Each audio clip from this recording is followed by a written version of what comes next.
Get you off my head, get you off my soul. Bonjour à tous et bienvenue dans ce 4e épisode de On Cause, le podcast qui cause des causes. Je suis très heureux de vous retrouver une fois de plus pour vous raconter l'histoire de celles et de ceux dont le quotidien s'articule autour du handicap de leur enfant. Et aujourd'hui, dans cet épisode, nous allons comparer deux pays, la France et les États-Unis. Évidemment, comme tout le monde le sait, la France est réputée pour avoir l'un des meilleurs systèmes de santé. Sa quasi-gratuité absolue est enviée dans le monde entier, et disons-le, oui, nous sommes vraiment chanceux de vivre dans un pays dans lequel la santé est un droit fondamental. Cependant, à force d'échanger avec de nombreux parents aux enfants extraordinaires, dans le cadre de la réalisation de cette série de podcasts, je m'aperçois que notre système de santé manque parfois d'un aspect crucial dans son fonctionnement, l'empathie. L'histoire que je vais vous raconter aujourd'hui est justement très intéressante à cet égard car elle commence en France et se poursuit aux États-Unis. Alors attachez bien vos ceintures et installez-vous confortablement à bord de la Freedom Airway pour découvrir l'histoire de Karen et de Happy Domitille. Nous sommes en France en 2016 et la petite Domitille, à peine âgée de 1 mois, est conduite à l'hôpital suite à une fausse route lors d'un allaitement. Alors certes, cela aurait pu simplement être une mauvaise expérience anodine, mais Karen, sa maman, comprend que quelque chose est anormal malgré des résultats médicaux tous très positifs sur l'état de santé de sa fille. À partir de là, les problèmes de déglutition perdurent chez Domitille, et c'est lorsqu'elle commence à marcher que Karen comprit qu'un réel problème était présent. Mais c'est surtout après, quand elle a commencé à marcher, elle avait surtout un pied qui rentrait, qui n'était pas bien droit. Elle avait des pertes d'équilibre, donc tout d'un coup, elle tombait. Et puis, c'est surtout avec la crèche, parce qu'à l'époque, moi, je travaillais, elle était en crèche. Et avec le personnel de la crèche, on en discutait régulièrement. On voyait qu'il y avait quelque chose qui n'allait pas. De là, je me rapprochais très régulièrement de mon pédiatre, qui ne m'écoutait absolument pas, qui me disait « mais ça va passer, il faut attendre que la marche se stabilise. À 5 ans, vous verrez, ça se verra plus ». Enfin bon bref, donc j'étais pas du tout prise en considération. Un jour, lorsque Karen récupère Domitille à la crèche, elle comprit que sa fille était encore tombée plusieurs fois dans la journée. C'en était trop pour elle. Elle alla directement chez sa pédiatre pour exiger des examens approfondis pour savoir ce qu'avait sa fille. Et en fait, un jour, en la récupérant à la crèche, elle était tombée plusieurs fois. Et en fait, là, ça a été la goutte d'eau qui a fait déborder le vase. Et je suis allée chez mon pédiatre directement dans le cabinet. J'ai dit là, il faut m'écouter parce que sinon, je vais aux urgences, c'est plus possible. Et en fait, ma pédiatre habituelle n'était pas là. Donc, j'ai vu son collègue. Et là, son collègue m'a immédiatement expliqué qu'il ne fallait pas laisser ça comme ça.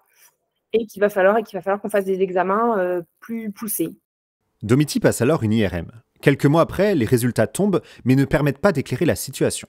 En effet, ces dernières sont tous bons malgré les difficultés de Domitille à marcher normalement. Karen ne comprend pas, car son instinct maternel lui dit que quelque chose est anormal dans le développement de sa fille. Mais ce combat pour trouver ce qui n'allait pas devra se poursuivre outre-Atlantique, car son mari est muté aux États-Unis. Partons aux États-Unis, mais ça ne résout pas le problème que Domitille ne marchait toujours pas bien.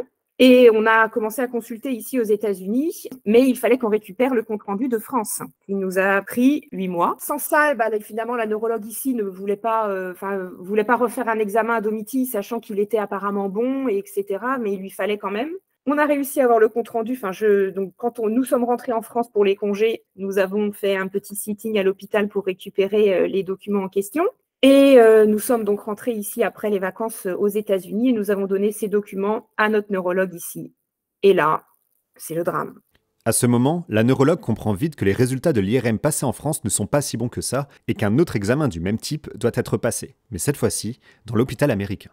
Donc de là, on se dit, nous en tant que parents, youpi cool, on va trouver ce qu'a notre fille, on attend un diagnostic. Voilà, une pensée pour tous les parents qui n'ont pas encore de diagnostic, c'est une attente qui est très longue, très longue. On se dit, super, on va avoir un diagnostic. Donc voilà, sauf que le diagnostic a été, peut-être un vrai tsunami en fait, c'est hyper violent.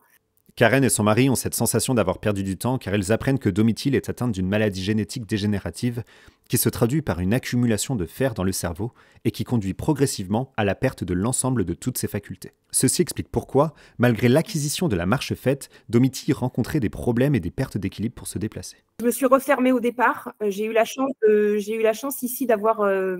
j'avais une amie qui m'a... parce qu'on était arrivés depuis quand même pas longtemps.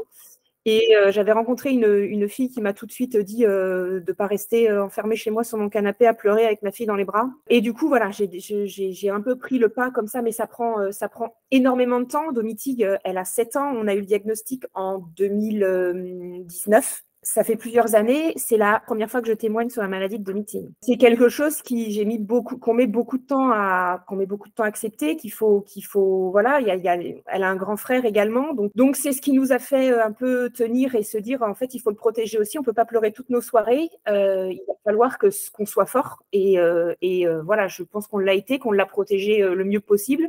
Il est également au courant de toute la situation. Il parle beaucoup comme sa maman.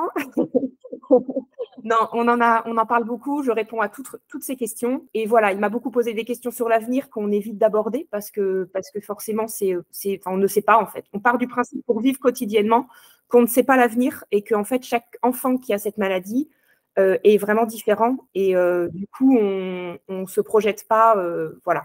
Aujourd'hui, Karen va beaucoup mieux et continue de vivre aux États-Unis car le regard des Américains sur le handicap de Domitille lui permet de se sentir bien mieux au quotidien. En effet, la mentalité est bien plus inclusive. Et à ce propos, je vous laisse écouter ce passage particulièrement intéressant. En étant aux États-Unis, j'ai une autre vision de l'acceptation en fait du handicap dans la société qui est aussi très différent. Ici, je vais dans un parc, enfin, voilà, on sort avec la famille, etc.